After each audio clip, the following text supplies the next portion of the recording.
नमस्कार, मी हर्षदा मुंडे। आपल्या मराठी तडका या यूट्यूब चॅनलमध्ये तुम्हा सर्वांचे खूप स्वागत आहे। आज आपण बनवणार आहोत पिकोडे मिरची। ही मिरची आपल्याला बेसनाचे पीठ भरून करायचे आहेत।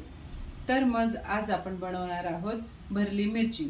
हे बघा, हे अशा पद्धतीने आपल्याला ही मिरची बनवायची आहे। बघा किती छान दिसते आहे मिरची। ही मिरची कशी करायची आहे ते आता आपण बघणार आहोत। मैत्रिणींनो, ही रेसिपी आवडल्यास लाईक, शेअर आणि सबस्क्राइब करा।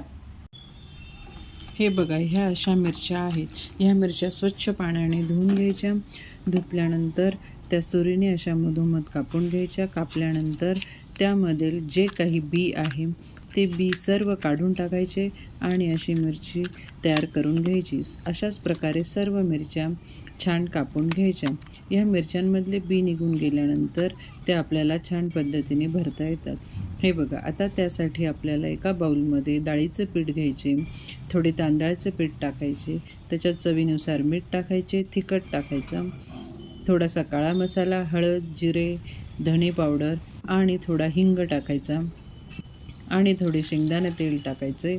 त्यानंतर पाणी टाकून ते सगळे मिश्रण एकजीव करून घ्यायचे। हे बघा, अशा पद्धतीने हे सगळे पीठ तयार करून घ्यायचे आहे।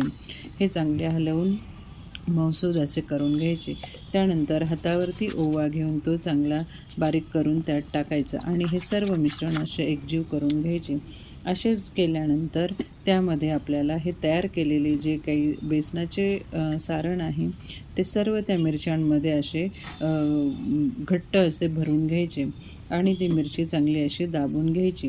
हे बघा, अशा पद्धतीने ह्या मिरच्या भरून घेतलेल्या आहेत। आता एका कढईमध्ये 2 पळी तेल घेऊन त्यामध्ये मोहरी, जिरं आणि कढीपत्ता याची फोडणी करायची आणि या सर्व भरलेल्या मिरच्या त्या कढईमध्ये टाकून चांगल्या परतवून घ्यायच्या आणि त्याला सुरुवातीला थोडा वेळ झाकण ठेवून चांगली वाफ आणू द्यायची।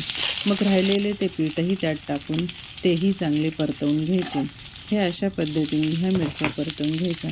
बघा कशा एकसारख्या आणि मस्त झालेल्या आहेत। दिसायलाही किती सुरेख दिसतं आहे आणि त्याचा सुवासही छान येतो। हे बघा मंडळी, हे अशा पद्धतीने आपण ही मिरची बनवलेली आहे। ही मिरचीची रेसिपी तुम्हाला आवडल्यास लाईक करा, शेअर करा आणि सबस्क्राइब करा। आणि जर आवडलीच तर मला कमेंट करून सांगा ही रेसिपी कशी वाटली। तर चला, तर लवकरच भेटूया पुढच्या रेसिपीसह। धन्यवाद।